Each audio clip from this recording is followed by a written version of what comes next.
Qué gusto y qué bendición compartir nuevamente con ustedes la palabra de Dios desde nuestra transmisión en vivo por Facebook Live.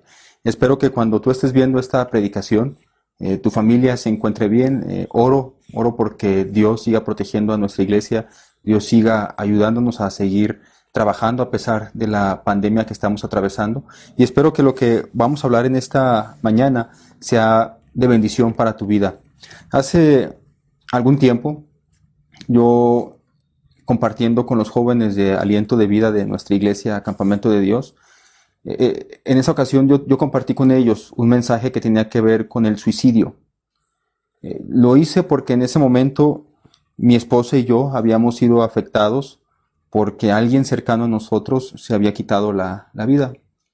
Y reconozco cuando digo esto que no es un tema fácil de tratar, pero son temas que de alguna manera se tienen que tocar o son necesarios atenderlos porque pocas veces sabemos quiénes están a punto de hacer esto.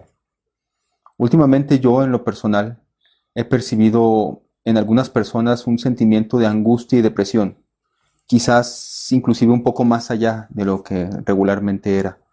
No tengo datos, no tengo tampoco cifras actuales sobre la cantidad de personas que se han quitado la vida, pero considero que va en aumento por el hecho de lo que he estado leyendo en las noticias, por lo que me he estado enterando. Por ejemplo, he leído noticias sobre personas que han contraído la enfermedad del coronavirus, el COVID-19, y en un momento han preferido quitarse la vida por la ansiedad que les produce el no poder respirar bien, o el no ser atendidos, o simplemente el pensar que van a morir pronto. Entonces prefieren ellos acabar con su vida antes que entrar en una etapa de quizás de un mayor sufrimiento. Me enteré también el día viernes al leer el periódico que una joven ahí en la ciudad de Oaxaca, una joven de 24 años, intentó suicidarse al brincar del puente peatonal que está ahí en el periférico. Y también hace tiempo ya la ONU, el 13 de mayo, en un informe que dio acerca de los efectos que iba a tener el COVID-19 en la salud mental, anunció el posible aumento de los suicidios y alentó a los gobiernos en ese momento a tomar medidas para cuidar de la salud mental. Según este informe que mencionaba la ONU, las personas que están corriendo un mayor riesgo de caer o de hacer o de cometer un suicidio son aquellos trabajadores de la salud, aquellos que están en el frente de la batalla, también las personas mayores, los adolescentes y también los jóvenes. Otro grupo de personas vulnerables son aquellos que han tenido antecedentes de depresión o que en el momento en el que llegó la pandemia del coronavirus ya estaban atrapados en un ciclo de conflicto, en un ciclo de crisis. Yo también considero que un grupo altamente vulnerable, un grupo que seguramente en el futuro a corto plazo va quizás ser orillado hacia esto un poco, son aquellas personas que se están quedando sin un sustento económico, aquellos que están teniendo problemas para conseguir trabajo. Entonces, personas que están presionados por las deudas, ya tenían deudas antes de la pandemia, ahora con la pandemia y con la falta de trabajo, entonces comienza una presión muy fuerte por pagar esas deudas, pero también por alimentar a la familia, y entonces al no encontrar trabajo es posible que también estas personas cedan ante la vida. La cantidad de personas que se quita la vida va en aumento. Es más, es un hecho innegable que seguramente tú puedes conocer a una persona que ha tenido este deseo de quitarse la vida, o que conoces a alguien que lo ha hecho. Quizás inclusive tú mismo has considerado esa opción también. Entonces, como cristianos, yo veo en la palabra de Dios que tenemos que ser sensibles a esas personas que están sufriendo a nuestro alrededor.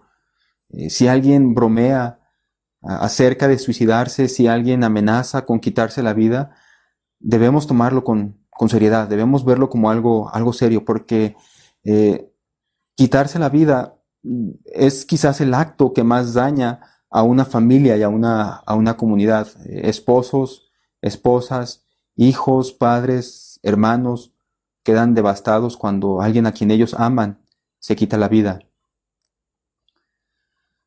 En ocasiones las familias o aquellos seres que amaban a la persona que se quitó la vida se quedan ellos con una carga de que quizás ellos piensan, bueno, probablemente yo propicié que él se quitara la vida, o también se pueden quedar con el sentimiento ese de que pude haber hecho algo para evitarlo, un sentimiento de poder haber hecho algo para evitar el suicidio de esa persona. Entonces sufre la familia cercana de esta persona, pero también sufre la comunidad. La comunidad también resiente un suicidio, porque el dolor de un suicidio llega más allá todavía de la familia, al alcanzar a esas gentes que conocían a esta persona, amigos, vecinos, compañeros de salón, compañeros de trabajo. Todas aquellas personas que conocían a este individuo son afectadas, algunos más que otras, pero todos de alguna manera son afectadas al enterarse de que alguien que es conocido de ellos se quita la vida. Por esa razón, mis amados hermanos, por esa razón es que yo quiero compartir acerca de lo que la palabra de Dios dice acerca de la vida.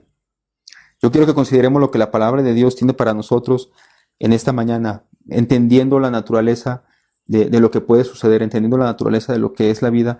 Yo quiero que encontremos en ella consuelo, que encontremos en ella descanso, porque la Biblia siempre, la palabra de Dios nos va a hablar, inclusive también de estos temas. Déjenme orar.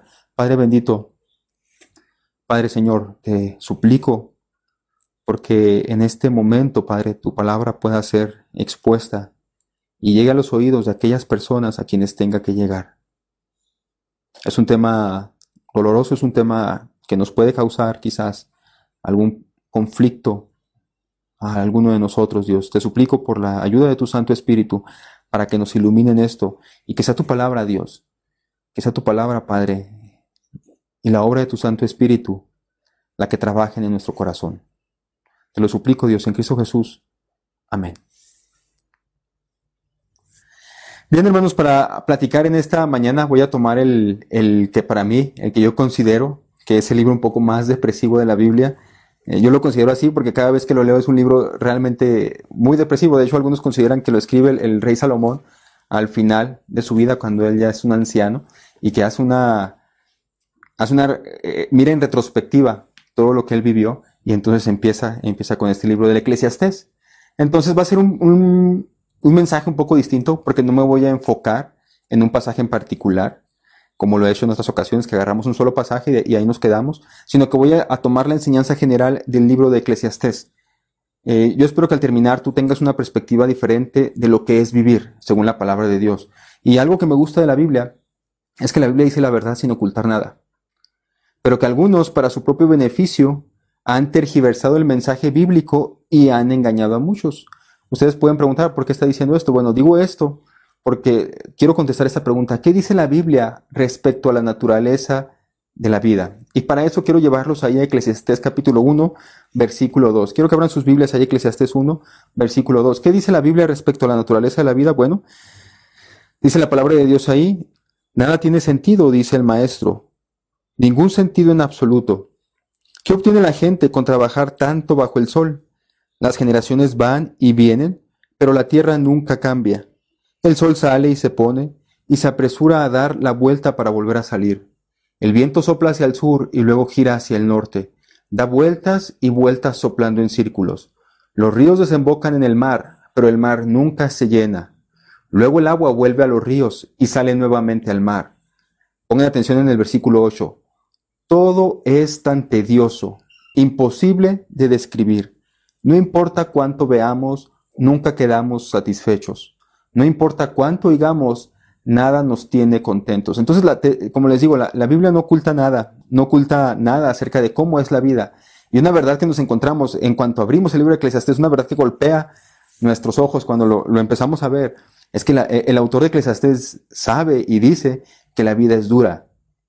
La vida es difícil, la vida, como en sus propias palabras, él dice, la vida es tediosa. La vida es imposible de describir, ¿verdad? El viento sopla y vuelve otra vez a volver a soplar. El río desemboca en el mar, pero el mar nunca se llena. Entonces, él encuentra en la vida algo que es tedioso, algo que es tan repetitivo quizás y que también es medio un poco aburrido.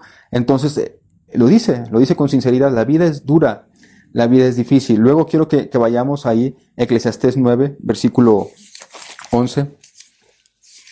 Y dice la palabra de Dios allí: observé algo más bajo el sol. El corredor más veloz no siempre gana la carrera, y el guerrero más fuerte no siempre gana la batalla. Los sabios a veces pasan hambre, y los habilidosos no necesariamente son ricos. Y los bien instruidos no siempre tienen éxito en la vida.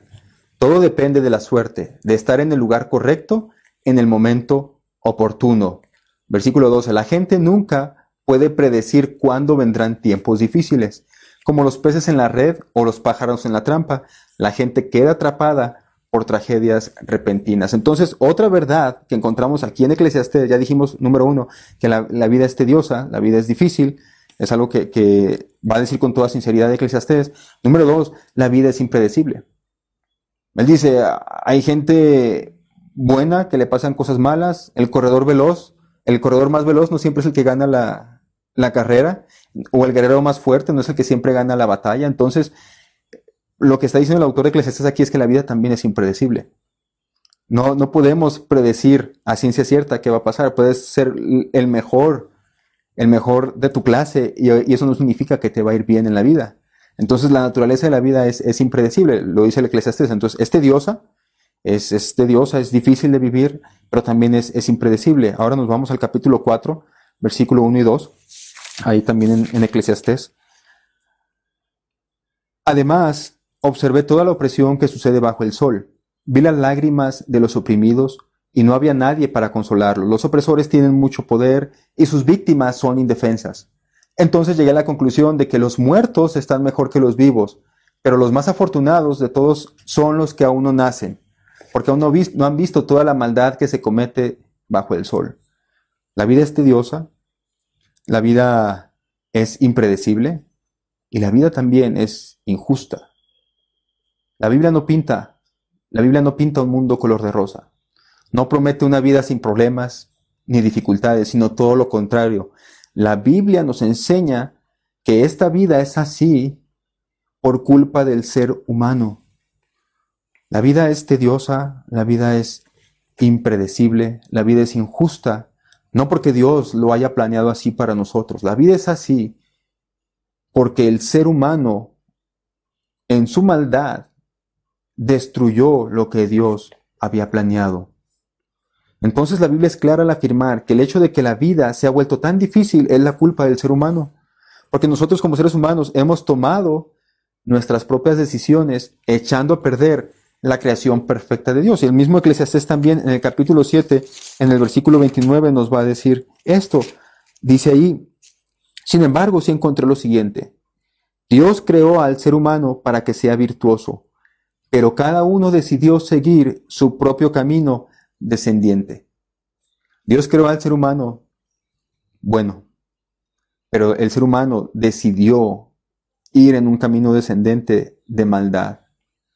Entonces, gran parte de por qué la vida es difícil, gran parte de por qué la vida es dura, gran parte de por qué la vida es injusta, es porque nosotros como seres humanos, con nuestra maldad, hemos hecho la vida de esa manera. Y Eclesiastés da otros ejemplos. Eclesiastés 1.8 va a decir, no importa cuánto veamos, nunca quedamos satisfechos. No importa cuánto digamos, nada nos tiene contentos. Entonces, Eclesiastés está diciendo, parte de la razón por la cual la vida es así, es porque somos egoístas. Es porque somos codiciosos. No importa cuánto veamos, nunca vamos a quedar satisfechos. No importa cuánto digamos, nada nos tiene contentos. No importa cuánto tengamos, no vamos a estar tampoco a gusto. Es lo que también dice Eclesiastés. Tú puedes construir un chorro de palacios, que fue lo que hizo el rey Salomón, y aún así no encontrar la felicidad. No importa, ¿verdad? No, el ser humano busca y busca y busca y nunca queda satisfecho porque es egoísta, es codicioso por naturaleza. Entonces, la Biblia nos dice que es verdad. La vida es difícil. La vida es difícil y probablemente es más difícil para unos que para otros.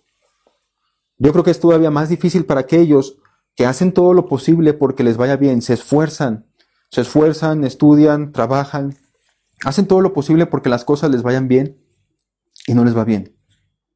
Pareciera como si todo en la tierra conspirara contra ellos y las cosas no les salen como ellos esperarían. Y yo sé que es muy frustrante estar en esta situación. Yo sé que es difícil estar en ese momento cuando tú haces todo para que te vaya bien, para obtener algún buen resultado y recibes un resultado totalmente distinto. Porque la vida es así, la vida es impredecible.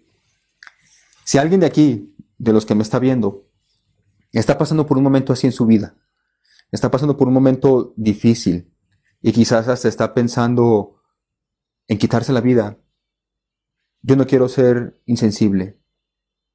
No quiero decir que sé exactamente por lo que estás pasando porque no es verdad. Yo no estoy en tu situación y yo quiero respetar lo que tú estás pensando. Quiero respetar lo que tú estás sintiendo. Pero lo que estoy haciendo ahorita, al abrir aquí la palabra de Dios en Eclesiastés, es que te quiero enseñar que no eres el único que has pensado que vivir no tiene ningún sentido. No eres el único que lo ha pensado. Autores de la palabra de Dios han pensado lo mismo que tú. Quizás tú pienses que tu problema no tiene solución. Y yo quiero decirte que así lo han pensado otros antes que tú, y lo van a pensar otros también, otros después que tú. La palabra de Dios no esconde esto. La palabra de Dios no esconde que la vida es difícil, pero sí nos muestra cómo podemos superar esos pensamientos y esos sentimientos. Y es parte de lo hermoso de Dios al revelarnos la verdad en su palabra. O sea, a pesar de que la vida es dura, a pesar de que la vida es impredecible, a pesar de que la vida es injusta por nuestra maldad, o sea, no fue Dios el que planeó así la vida, fuimos nosotros los que hicimos la vida así. Aún así Dios es misericordioso. Y aún así Dios nos ha dado principios para que aún en esta vida que nosotros hemos deformado por nuestra maldad, podamos superar los momentos difíciles. ¿No es grandioso Dios? No sé tú qué piensas. Yo estoy pensando, ¿cómo es que Dios, a pesar de que nosotros como seres humanos echamos a perder su creación, echamos a perder los planes que Él tenía para nosotros, y nosotros mismos hemos creado la vida, la hemos deformado, de tal manera que ahora la vida es como lo estaba diciendo, es impredecible, es tediosa, es injusta? A pesar de todo eso, Dios nos da principios para que podamos superar los momentos difíciles de la vida. Ese es un Dios amoroso, es un Dios misericordioso, un Dios que tiene compasión de sus criaturas, un Dios que nos deja tomar nuestras propias decisiones, pero que aún así nos dice, mira, esto es lo mejor. Yo te voy a decir, ¿cómo puedes tú vivir tu vida? Entonces ya dijimos que la vida es así, es difícil. Pero ¿cómo podemos superar entonces esta vida difícil? Lo primero que quiero que veamos, la primera verdad que encontramos aquí en Eclesiastés, es que superamos los problemas de la vida con una buena actitud, siendo positivos. Dice Eclesiastés capítulo 3, versículo 11. Sin embargo, Dios lo hizo todo hermoso para el momento apropiado. Él sembró la eternidad en el corazón humano, pero aún así el ser humano no puede comprender todo el alcance de lo que Dios ha hecho desde el principio hasta el fin. Así que llegué a la conclusión de que no hay nada mejor que alegrarse y disfrutar de la vida mientras podamos. Voy a repetir otra vez esta última parte del versículo 12. No hay nada mejor que alegrarse y disfrutar de la vida mientras podamos. Versículo 13. Además, la gente debería comer, beber y aprovechar el fruto de su trabajo. Fíjense cómo termina. Porque son regalos de Dios. El hombre debería disfrutar, debería alegrarse y disfrutar de la vida. El hombre debería alegrarse, que debería comer con alegría, debería aprovechar el fruto de lo que ha trabajado, porque son principios de Dios. Entonces, el primer principio para superar esta vida que es difícil es tener una buena actitud. Y es verdad que la vida es difícil, es verdad que es complicada, pero no hay que enfocarse en las cosas negativas. Debemos aceptar lo que es negativo, debemos aceptarlo. La palabra de Dios también aquí en Eclesiastés dice exactamente lo mismo. O sea, tienes que reconocer, 7:14, disfrute la prosperidad mientras puedas, pero cuando lleguen los tiempos difíciles, reconoce que ambas cosas vienen del Señor. Entonces, sí hay, ¿verdad? Sí hay también cosas negativas, pero aún en lo negativo, dice el autor de Eclesiastés, tienes que reconocer que esto viene de Dios, así entonces tienes que aceptarlo. Debemos de tener esta actitud positiva porque tanto los tiempos de prosperidad como los tiempos difíciles provienen de Dios. Por eso es que tenemos que tener una buena actitud. Nuestro enfoque deberían de ser aquellas cosas buenas que Dios nos ha dado. Por más pequeñas que parezcan, son un regalo de Dios. Y los regalos son para disfrutarse. El problema, mis amados hermanos, el problema es que muchas veces nuestra mala actitud no nos permite ver lo bueno que nos rodea. Si la vida ya es de por sí difícil, deberíamos aprender a disfrutar los buenos momentos que tiene. Debemos tener una buena actitud Porque como dice el versículo 11, Dios lo hizo todo hermoso para el momento apropiado. Como bien dice el pasaje, no podemos entender todo el alcance de lo que ha hecho Dios, pero deberíamos confiar en que en el momento apropiado vamos a ver la hermosura de lo que ha hecho Dios. Estas palabras que acabamos de leer ahí en Eclesiastés vienen después de este poema muy conocido por todos. El poema de todo tiene su tiempo debajo del sol. Todo tiene su tiempo debajo del sol. Tiempo para nacer, tiempo para morir, tiempo para sembrar, tiempo para cosechar, tiempo para llorar, tiempo para reír. Lo que está diciendo el autor de Eclesiastés en ese poema es que en esta vida no siempre van a ocurrir cosas buenas. También van a ocurrir cosas malas. Pero lo importante de todo es que hay un principio y hay un final. Tú quizás estás atravesando por una racha muy larga de problemas, una racha muy larga de dificultades, pero no siempre va a ser así. Resiste, ¿verdad? Resiste un poco más. Cambia tu actitud. Al final vas a ver la luz al final del túnel. Recuerda lo que dice el versículo 11. Dios lo hizo todo hermoso para el momento apropiado. O sea, no siempre vas a ver lo hermoso de lo que Dios ha hecho. Va a haber momentos en la vida en los que el Señor te va a dejar disfrutar de la hermosura de lo que Él ha hecho. Por eso tenemos que enfocarnos, ¿verdad?, en esos momentos hermosos que Dios nos permite disfrutar. Disfruta el tiempo que tienes cuando estás comiendo. El simple hecho de comer un taco es para agradecer a Dios. El simple hecho de poder estar en casa con tu familia es algo para agradecer a Dios, para disfrutarlo realmente. Antes de continuar, quiero hacer una distinción aquí, porque no se trata de un positivismo vano, que no tiene ningún fundamento. En el mundo empresarial y en el mundo de los gurús, de la superación personal o de los motivadores personales, ellos también hablan de tener una actitud positiva. Si ustedes han visto videos de ellos seguramente, y también quizás algunos videos de algunas personas que participan en foros donde hay grandes multitudes que son motivadores personales, ellos siempre andan con esto, ¿verdad? De tener una actitud positiva, de que tú eres el mejor, tú eres el campeón, todo ese tipo de cosas, de que el poder está en ti. Pero a diferencia de ese positivismo mundano que quiere enfocar lo bueno en ti, la diferencia aquí que vemos en Eclesiastés es que tú puedes tener una actitud positiva porque Dios está en control de todo. Entonces, tu actitud positiva aquí en Eclesiastés no descansa en ti, no descansa en mí. Por eso es que muchas veces nos desanimamos porque nuestra actitud positiva descansa en nosotros.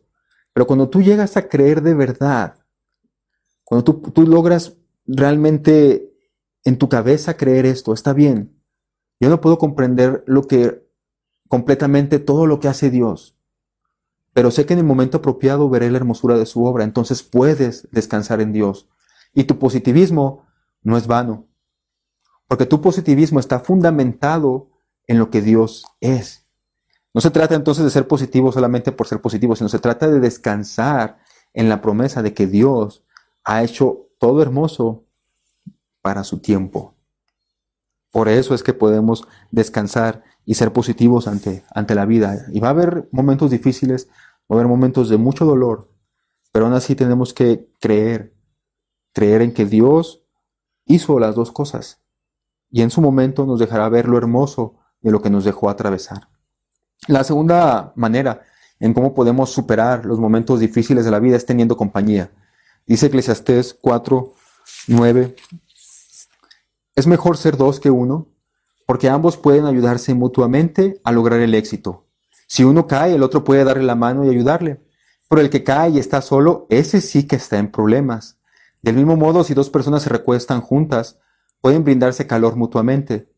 Pero ¿cómo hace uno solo para entrar en calor? Alguien que está solo puede ser atacado y vencido, pero si son dos, se ponen de espalda con espalda y vencen. Mejor todavía si son tres, porque la cuerda triple no se corta fácilmente. La Biblia es muy clara. La Biblia es muy clara al mostrarnos que la naturaleza de la vida es complicada, ya lo hemos venido diciendo desde el principio. Pero una buena manera en cómo podemos superar esos momentos difíciles es teniendo en quién apoyarnos. Y el autor de Eclesiastés va a enumerar una serie de relaciones que nos pueden ayudar a superar los momentos difíciles de la vida. Él dice, tienes amigos, tienes esposa, tienes esposo, tienes hermanos, tienes familia y yo agregaría, tienes también a la iglesia. Todos estos medios que les estoy diciendo son relaciones que Dios nos ha dado para ayudarnos unos a otros cuando las cosas no van bien, pero también cuando las cosas van bien.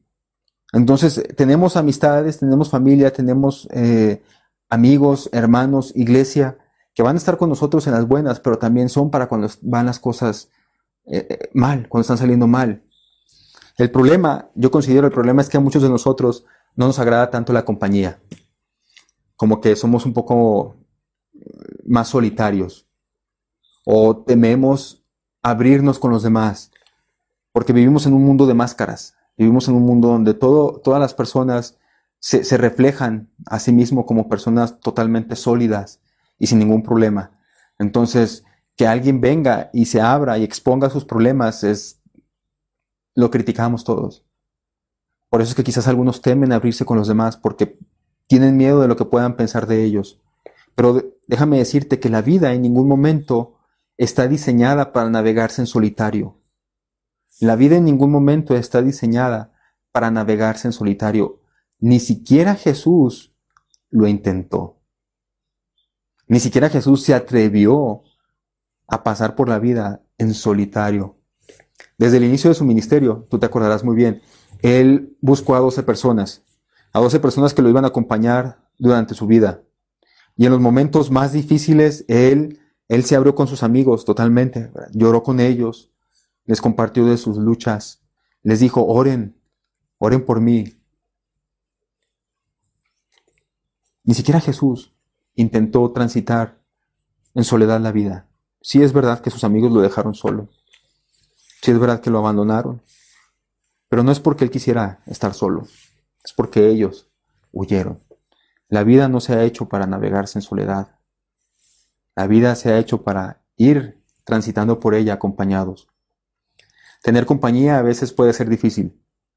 Y yo sé que tener compañía puede ser difícil porque las personas continuamente nos decepcionan. Pero es mejor ser dos que uno. Yo sé que muchos han agarrado este pasaje que acabamos de leer para referirse al matrimonio cuando se van a casar, pero el texto es mucho más amplio. Es verdad que puede ser usado en el contexto de un matrimonio, es verdad que puede ser usado en el contexto de una boda, pero su enfoque es en mantener relaciones con quien podamos nosotros apoyarnos, porque en la vida van a haber caídas. En la vida van a haber caídas, es un hecho que en la vida van a haber caídas. Todos vamos a caer en algún momento, todos vamos a necesitar consuelo en algún momento, todos vamos a necesitar ayuda en algún momento. Entonces, en la vida van a haber caídas, pero estas pueden ser superadas tomados de las manos de otros. Y si tú no tienes una relación con Dios, déjame te digo que el mejor amigo que puedes tener es Cristo. Porque a diferencia de cualquier amigo humano, Él no te va a abandonar en momentos difíciles. Jesús siempre va a estar a tu lado. Así que si Jesús no está en tu vida, yo te invito a que le digas, ¿verdad? A que lo hagas entrar en tu vida a Jesús. Entonces ya dijimos cómo podemos superar los momentos difíciles de la vida. Dijimos teniendo una actitud positiva. Número 2, dijimos teniendo acompañamiento, teniendo compañía. Y número 3, ¿cómo podemos superar los momentos difíciles de la vida? Temiendo a Dios. Teniendo temor de Dios. Eclesiastés 12:13, que es el último versículo, termina así. Aquí culmina el relato y mi conclusión final es la siguiente. Teme a Dios y obedece sus mandatos, porque ese es el deber que tenemos todos. Dios nos juzgará por cada cosa que hagamos, incluso lo que hayamos hecho en secreto, sea bueno o sea malo. Cuando la Biblia habla de temer a Dios, no se está refiriendo a tenerle miedo o desconfianza, sino que significa más bien respetarlo.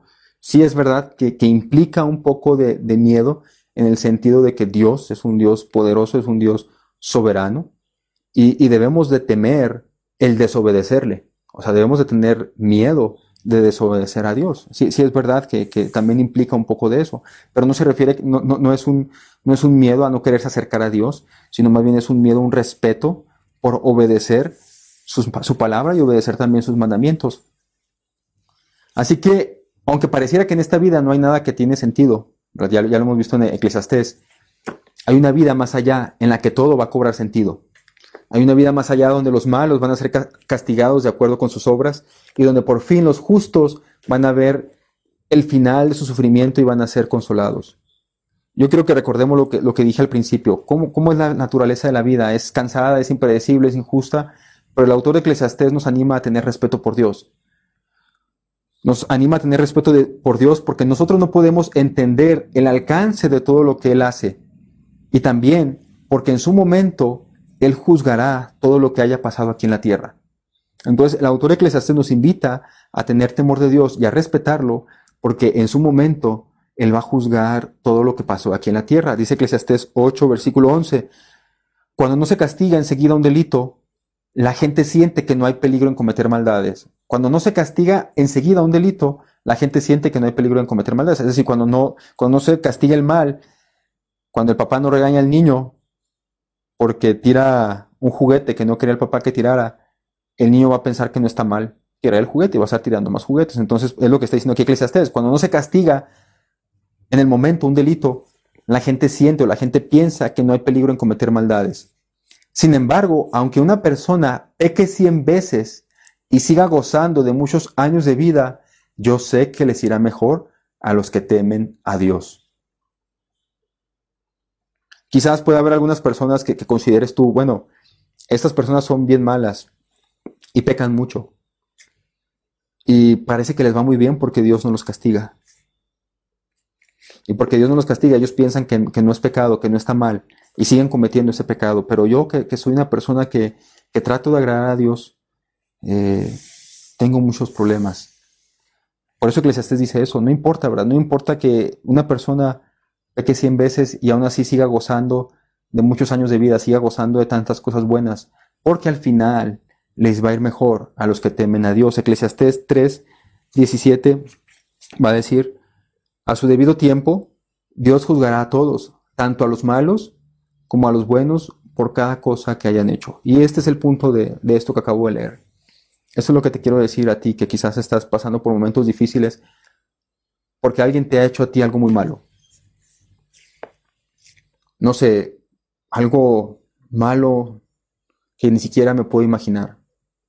Y tú estás ahí cargando con todo eso. Y estás ahí también pensando en que a Dios no le importa la maldad que te han hecho, porque no has visto que Dios castiga a esa persona que te ha causado tanto daño. Tú ves a esta persona que te ha causado maldad a ti y la ves tan tranquila, la ves como si no hubiera pasado nada. Lo que acabamos de leer aquí en Eclesiastés es que tú puedes descansar en Dios, porque en su momento Él va a juzgar a todos. Y como un juez justo, Él no va a pasar nada por alto. De estos 3 principios que hemos mencionado en esta mañana, el último es el más importante. Aunque los otros 2 tienen relación con él. Porque dijimos que tener una actitud positiva no se trata simplemente de estar felices, ¿verdad? Por lo que está pasando, sino se trata de descansar en los propósitos superiores de Dios. Tú puedes ser positivo porque sabes que Dios tiene el control de las cosas, aunque no lo entiendas. Puedes tener compañía también, amigos, familiares, esposa, esposo, hijos, porque también eso es un regalo de Dios. Pero el tener temor de Dios, el tercer principio, lo es todo. Amar a Dios, deleitarse en su obra, deleitarse en su sabiduría, deleitarse en su bondad, deleitarse en su voluntad, deleitarse en sus procesos, deleitarse en su Hijo Cristo, es la mejor manera en cómo podemos superar los momentos difíciles que tiene la vida. Y para terminar, yo quiero hacer un par de aplicaciones. Yo quiero invitar a aquellos cristianos que ya tienen tiempo en la iglesia, aquellos cristianos que son quizás un poco más maduros que los demás.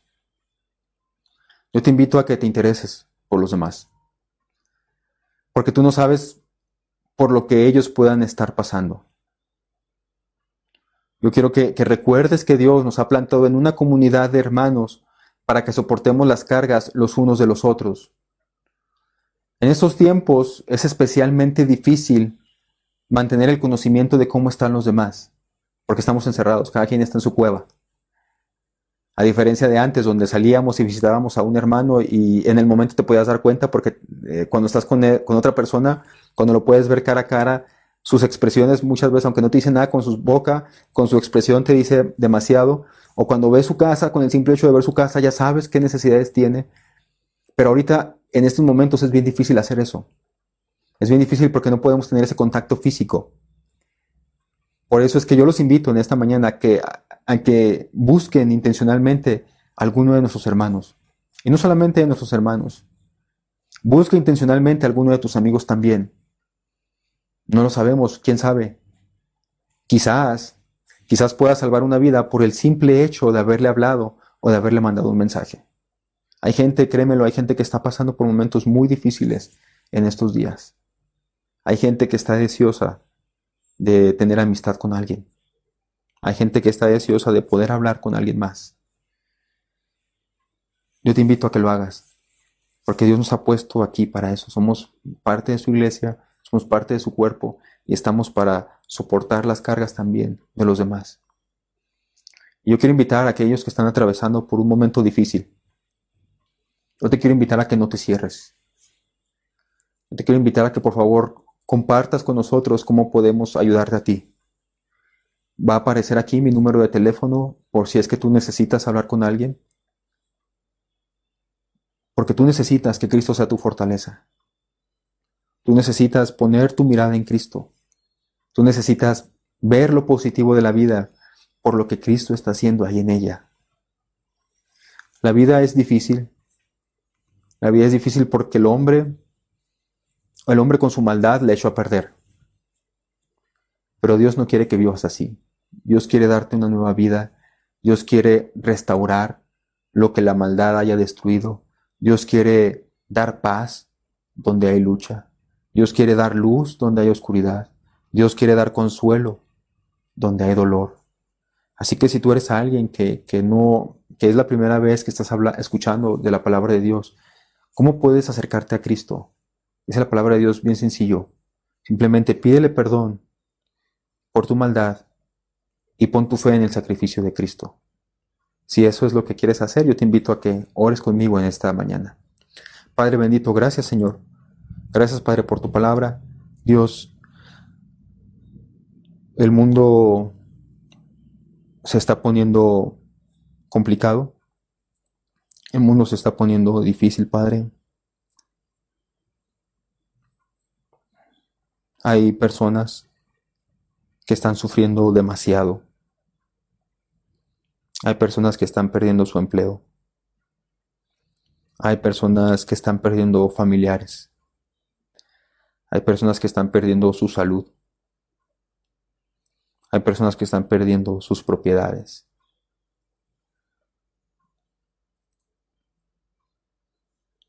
Son momentos difíciles en nuestro mundo.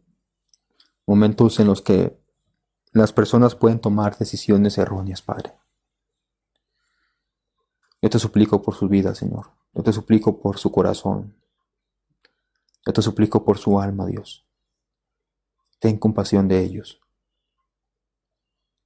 Ten compasión de nosotros también. Ayúdanos a ser realmente hijos tuyos, que tengan el carácter de Cristo, que van a buscar a los que te necesitan, que van a buscar, Padre, a los que tienen necesidad de vivir, a los que tienen necesidad de un médico que les cure las heridas del alma. Ten compasión, Padre, de nuestro México, de nuestra ciudad, de nuestro estado. Ayúdanos, Señor, en estos momentos difíciles a soportar, aguantar, Dios, plantados en ti. Te lo pido en Cristo Jesús. Amén.